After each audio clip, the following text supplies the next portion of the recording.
Good afternoon, and I also want to just make a comment about the events of this week, because they're still unfolding, and a lot of schools are in yellow lockdown and other things, and it's one of those things that is not easy to understand, but don't think that something as heinous that occurred yesterday doesn't occur in people's lives from time to time as well. And I think as Rob was standing here, I realized there are natural disasters and there are human disasters. Yesterday was a human disaster at any level, but Rob lost a daughter last year.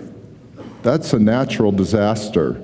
I've lost a son to a heart attack. That's a natural disaster. There are things when we question that don't need to just come up when it's national news, or as someone said, this is our Columbine. Those are when we look at it as a culture, as a community, but each of us are looking at it. Why did you lose your son or your daughter? Why did you lose your parents prematurely? Some of you in this room have never known your father or your mother, and things like that. And there's just opportunities to work with people every single day, and you work with them.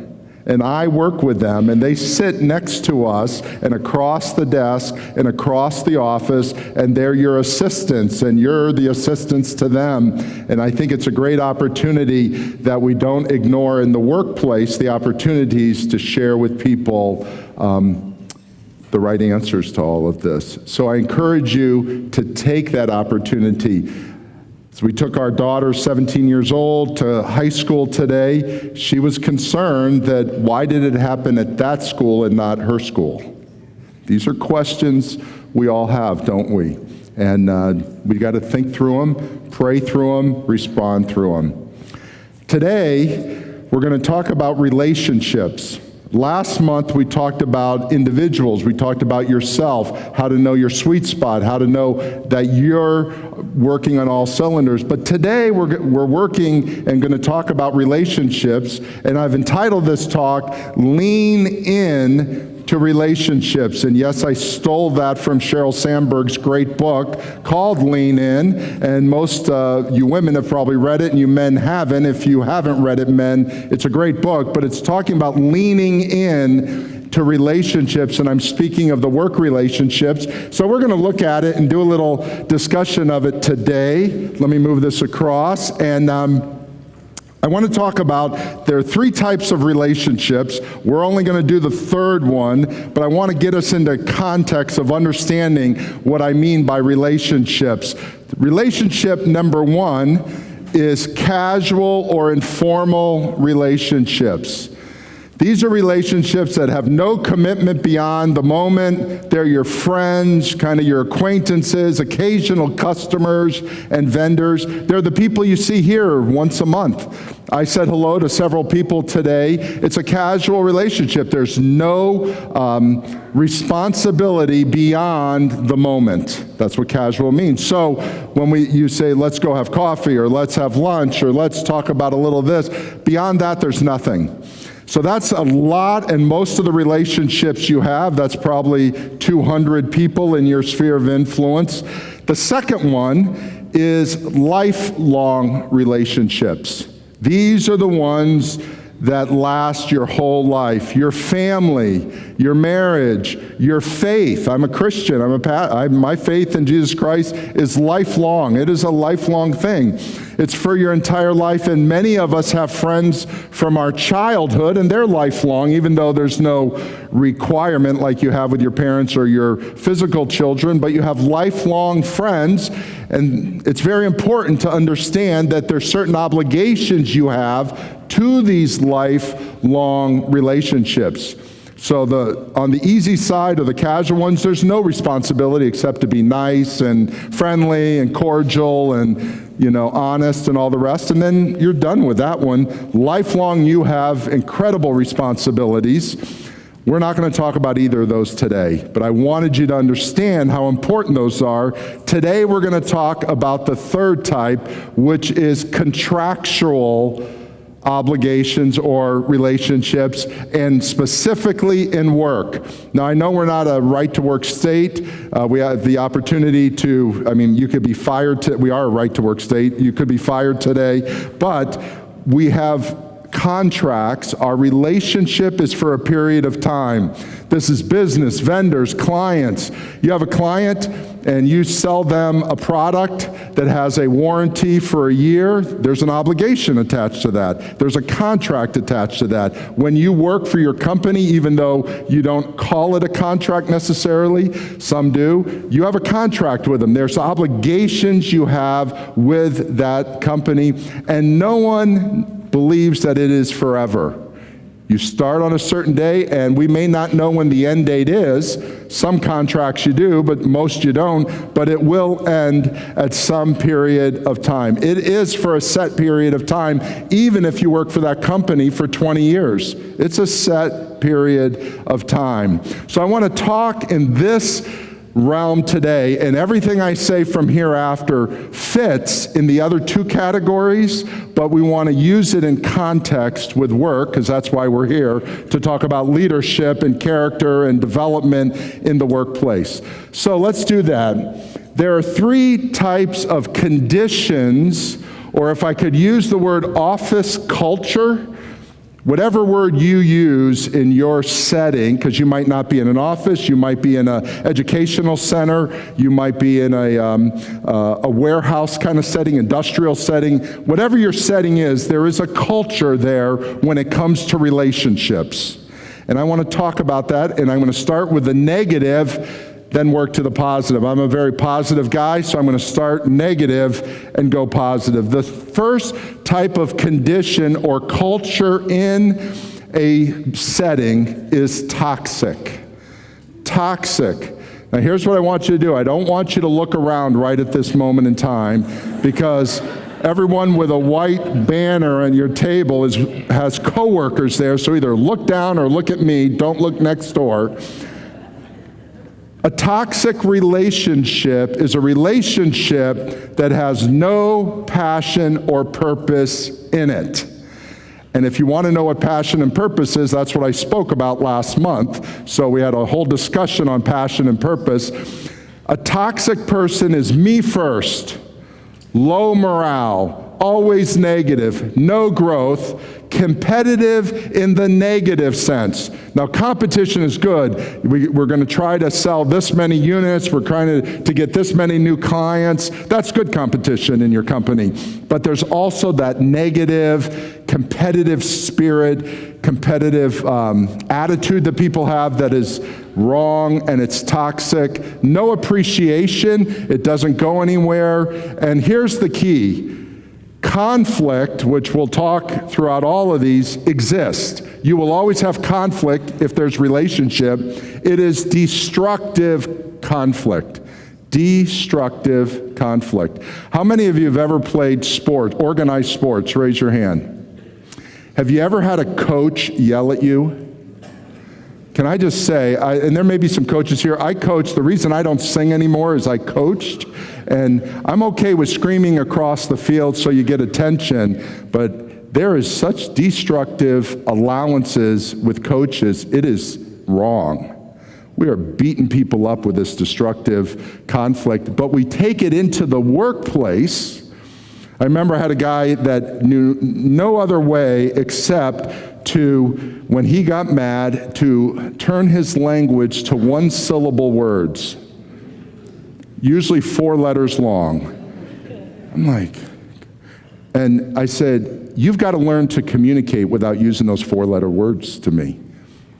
And he was one of our highest producers in my office, and I said, I am going to let you go unless you can communicate with me. You can have conflict. I'm okay with conflict, but it cannot be destructive. It cannot be where we're beating people down. I mean, you can take this into marriage, you can take this into fathers and children, mothers and children, all this kind of abusive language, but there is no place in the workplace for this toxic attitude.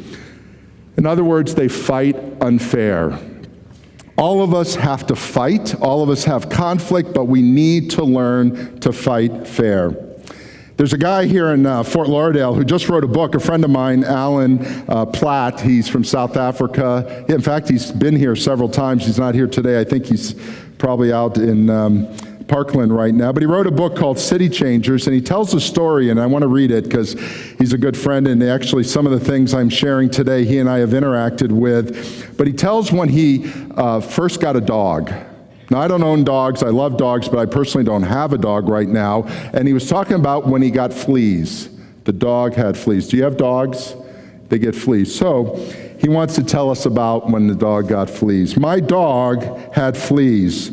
My plan was to comb through its hair and catch every flea I could.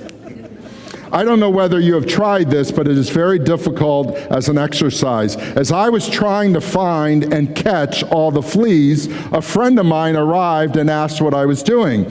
I explained to him my project, and he looked at me strangely and said, "Alan, why don't you just buy a flea collar at the store?"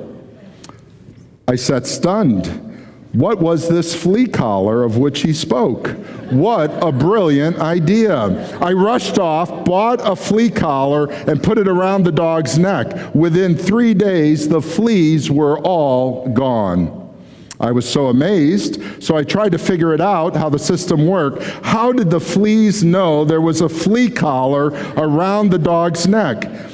How did they know it was a flea collar? And I hadn't explained it to them. Listen here, fleas, there's a collar on the dog now, so you're going to have to leave. Yet somehow all the fleas knew it, including the last flea at the tail's end. They all knew there was a flea collar, and they all got off. So I asked my friend to explain how the fleas knew it was time to leave. My friend said it was actually very simple. There was powder on the flea collar. When the dog moved, its hair brushed against the collar and released the powder. The powder got onto the dog's skin and was absorbed into the bloodstream. The dog developed immunity to what was the poison to the fleas. Its blood carried the flea poison to every inch of its skin. So when the flea at the tail end bit the dog, the flea died. That is what toxicity is. We think that we can get rid of a toxic culture with little nippers and pull out this bad habit and pull out that bad habit. But what we don't realize is when there is toxicity and toxic things happening, it is like a flea collar getting into the system of the dog, and it will affect the dog in its entirety. Have you ever gone to a doctor's office? That is known for toxic relationships in it. Does anybody work in a doctor's office? You guys, that is the worst place. The doctor doesn't care about the office. He or she just cares about helping people. The PAs don't care. They're there trying to make it all work, and the hospital visits and everything, and you go in there. I've walked into doctor's offices and go, I can correct this in 10 minutes. It's unbelievable how toxic, and I'll say to the doctor, because I'm not embarrassed to tell him, especially this one in particular, is one of the best doctors. I said, have you ever read your reviews on Yelp? He goes, what's Yelp? I go, just Google your name and see what people are saying about you. Best doctor in town, lousy staff culture.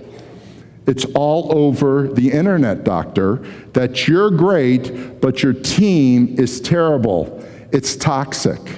It was interesting, about a year later, I was back for my annual. I actually get annuals, and I do them every year. Some of you don't. And I did, and I go, wow, your office. He goes, I got rid of the toxic people.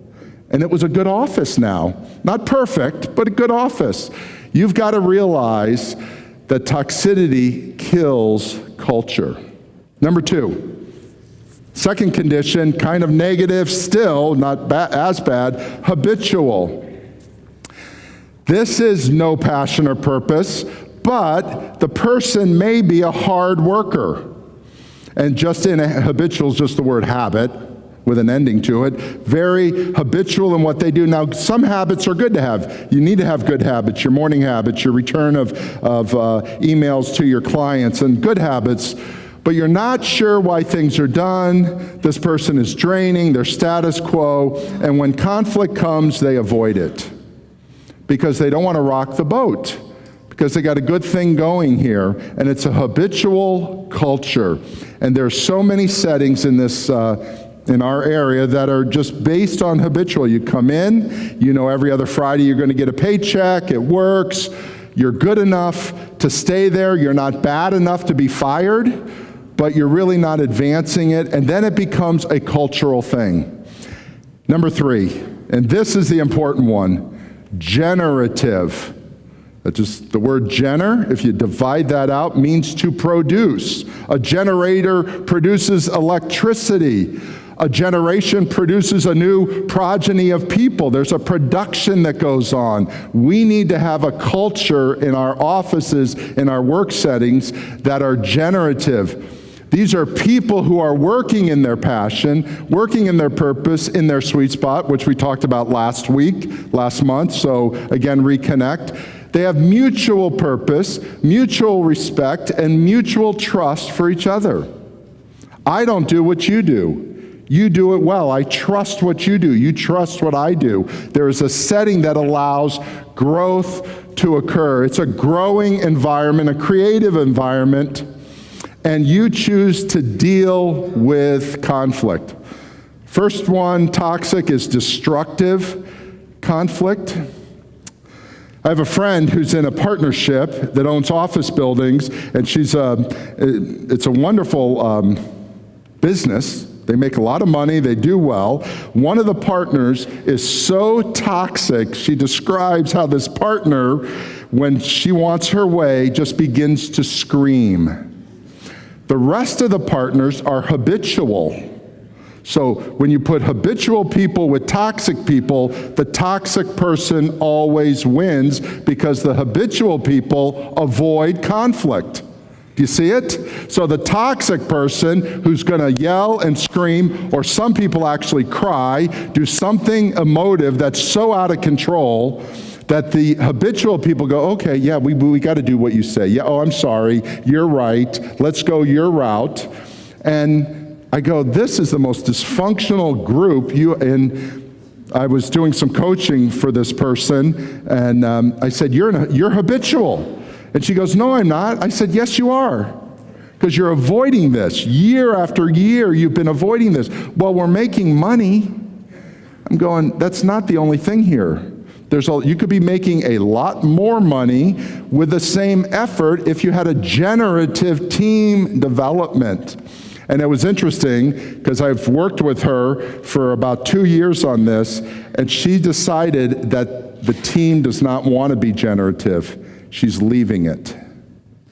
She has decided to leave the team that she has been on for probably 20 years because she has been habitual through that, and she wants to spend the next period of her life in a generative setting. So, I mean, there's movement here. She understood that she was. Now, let's look at the 5 type of people that are inside of these 3 conditions, can we? So, the names are not important.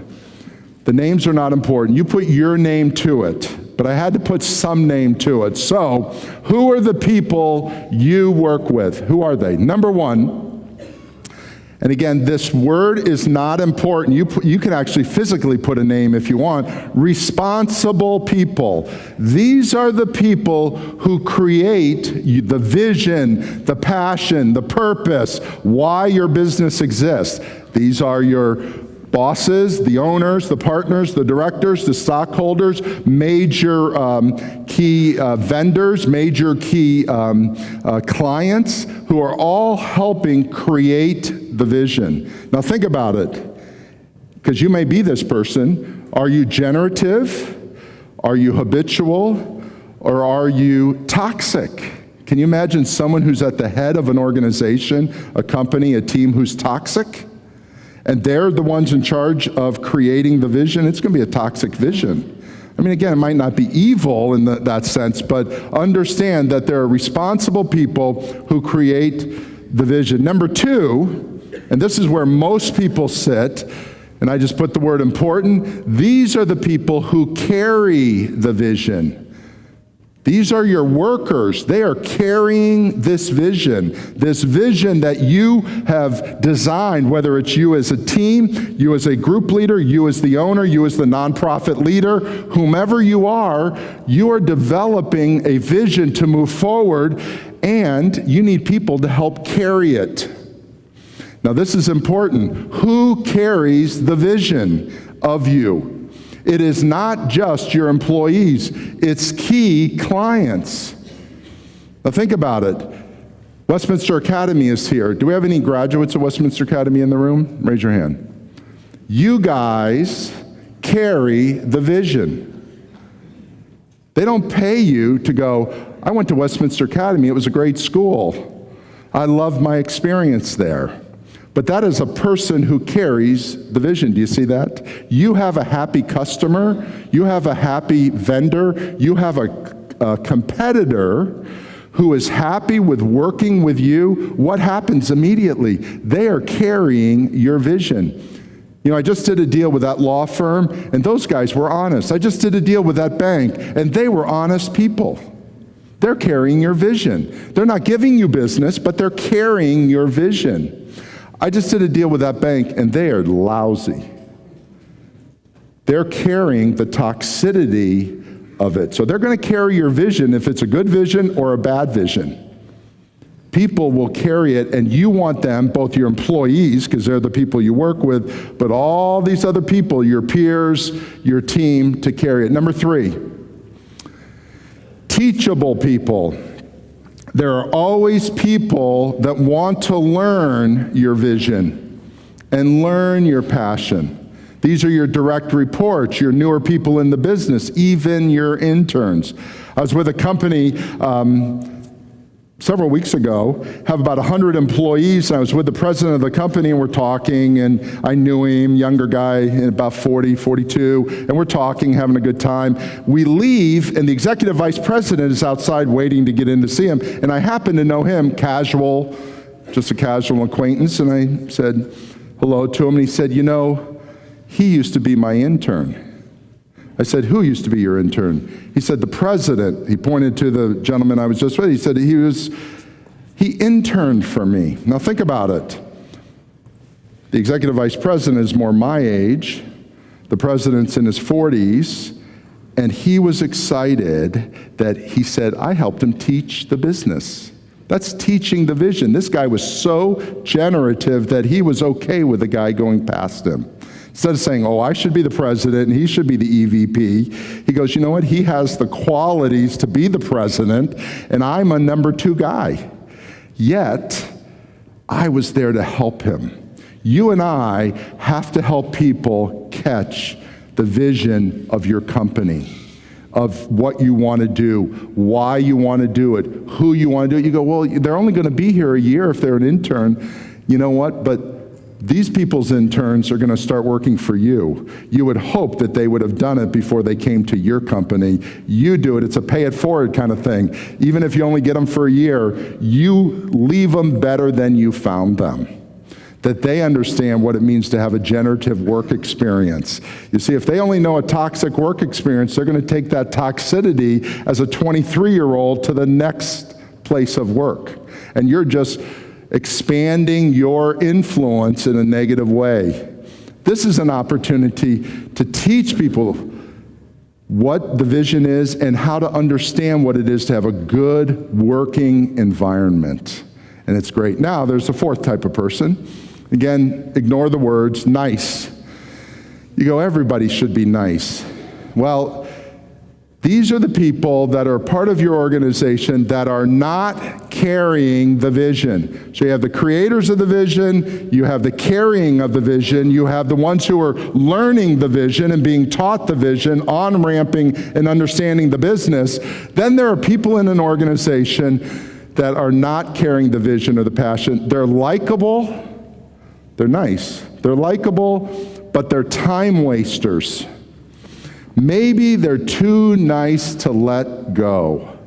Do you have people in your company you go, boy, she's the nicest person in the world. I can't let her go, but she doesn't do anything. She's too nice to fire, but not good enough to, give a raise to, and every December you don't know what to do. Do you have any of these people? Maybe you're that kind of person, by the way. I had a person I hired a couple years ago. He was a great guy. He didn't carry the vision. He was so nice. Everybody knew he couldn't do the job, but he was so nice. When I let him go, everybody was mad at me because he was the guy you wanted to go to lunch with, the guy you wanted to go to coffee with, the guy you wanted to invite to your home on Friday night. He was the life of the party. I go, I don't pay for life of the party people. If you want to be the life of the party, I don't need to pay for that. Do you know what I'm saying? This is important to understand. Nice people are great, and we all should be nice, so don't get caught on the word. But if you're only nice at work, that is not the criteria for keeping someone. Fifth next is draining people. The drainers. Do you have any drainers at your work? They don't care about the vision. In fact, they rather have their own vision. They move forward to do what they want to do, and they're very draining. Critical spirit, a detriment to the organization, and somehow they have survived it. I don't know how, but they have survived it. A draining person. These are the people that when they walk up to you, the barometric pressure of the room changes. Do you know these people? They pull something out in a hose and they put it into your body and it just sucks it out of you. And it's not money. I mean, there's drainers about money too, but there are drainers. Do you ever have these people? They destroy companies. Now, let's look at all 5 of these and put them in perspective. A little chart there you have there, and 2 words to add. These 3 groups of people you invest time with every time you're with them.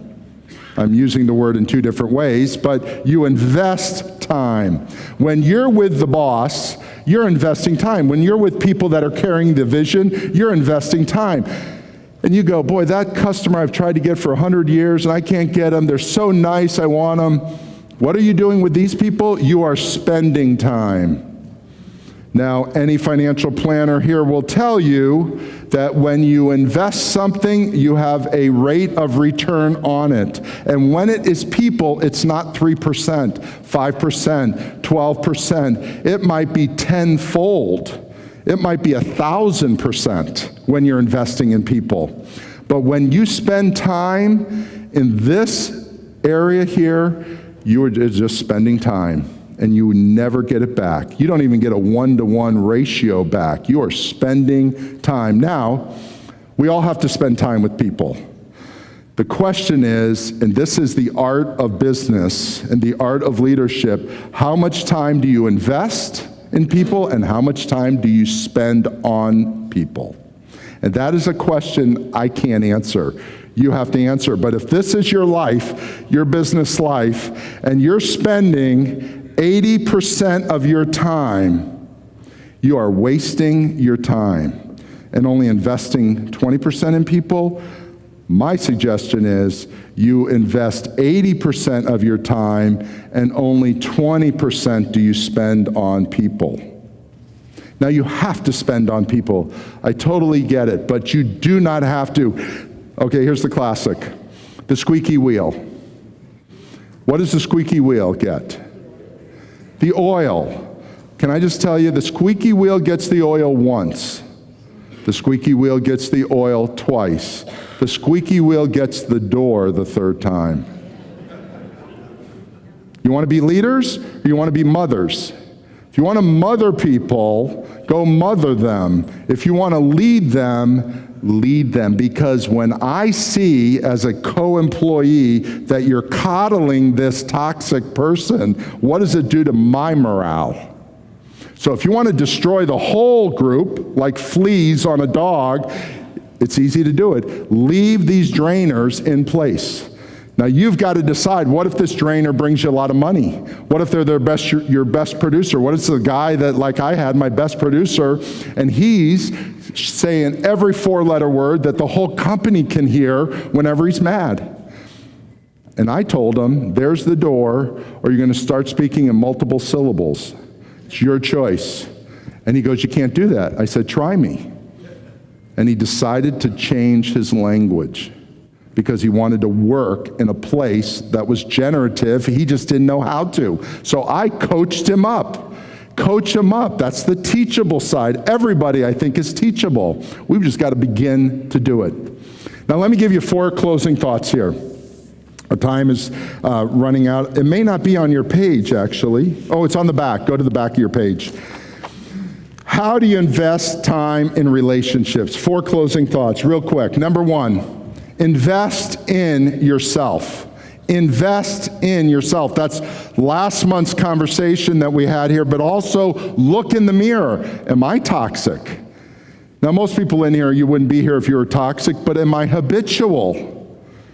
Am I generative? And you need to, before you start talking to the person across the hall from you, even if they work for you, start looking in the mirror. It's a great place to begin the conversation. We've talked a lot about this fall and early winter here at Lauderdale Lead. Number 2, this is the obvious one, invest in others. Actually invest. Pick some people in your company and go, you know what? They might be the next team leader. They might be the next president. They might be the next whatever, and invest in them. It will come back. Can I just say to you, because somebody asked me, how can I stand up here and do what I do? I'm standing here, and I've counted the people. There are dozens of people that have worked in my life and invested in me over the years that have allowed me now to do what I do. And if I think I am standing in front of you because of me, I am an idiot. And if you think you are doing what you do solely because of yourself, I didn't pay for my education. I didn't pay for the fact that I was born in the United States. I didn't pay for the fact that I was born in South Florida and that I graduated high school in Broward County, one of the best places in the world, notwithstanding yesterday. I didn't pay for any of that. I didn't pay for that I have a great wife. I didn't pay for that I had a mother and a father who are still living in their mid-80s and every day call me and tell me how they love me. I didn't pay for any of that. And if I think that I am standing here because of me, I am deceived. You are not standing there or sitting there because of you. You're there because of what other people have done for you, and you're adding on to it. And you can destroy that platform or you can create it bigger, but help others. Invest in others. We stand on people's shoulders. We don't fill shoes. I tell my staff, I said, someday I'm not going to be here and I don't want anybody to fill my shoes. You can't fill them anyway. They're 16s. But you're not filling my shoes, but you can stand on my shoulders. Number 3, huge. Invest in something bigger than yourself. Invest in something bigger than yourself. Let's move out of ourselves. Let's move out of our little plots. We have a lot of nonprofits here. It's wonderful. We have Live the Life over there. They're investing in something bigger than themselves. We have people that work in the Caribbean. I work with an organization in the Caribbean whose goal is this. This is amazing. To eradicate poverty in the Caribbean. Can I just say that's a little bigger than me? They want to eradicate poverty. 4 kids of South Florida that's usually here. I don't see them here. Maybe they're in, oh, welcome, guys. They want a home for every child in Broward and Palm Beach County. Can I just say that's bigger than me? Maybe I can help with 1 child. I can help with 2 children. I can donate money for them. But you know what? That is a bigger vision than I have. And I want to invest in things that are bigger than me so that at the end of the day, it's not all about me. It's about what we have done to make this a better community. And we cannot do it by ourselves. Where do you begin? You go, I don't get any of this. Where do you begin? Can I just give it to you? The 4th one, and this is real easy. If you don't know what to do, find people who are doing number 2 and number 3. You go find people that are investing in others, and you go sit next to them and watch them invest in others and go, you know, I'm going to start doing that. You've only thought of yourself. Go invest in someone, something bigger than yourself, and go, I'm going to go follow those people. There's people in this room. Go find what you're interested in. if it's elder care, if it's children, if it's marriages, if it's helping people financially, scholarships, schooling, I don't know what it is. Whatever your interest is, go find people that are doing it and come alongside them and help them. Now our time's up, so let me close with a story. I used to sell real estate, as you know. I did commercial real estate, but occasionally I'd sell a home, friends, usually my parents' friends. So this lady, 85 years old, Mrs. Wilson, wanted to sell her little bungalow home. And I said, okay. So I went over to her home one day, and she was going to go back north and live with the grandkids. And so was ready to sign a contract with her. She goes, I'm ready in 3 months. As I was leaving, I saw a crack in her living room wall, sealing the floor. I go, Mrs. Wilson, tell me about the crack.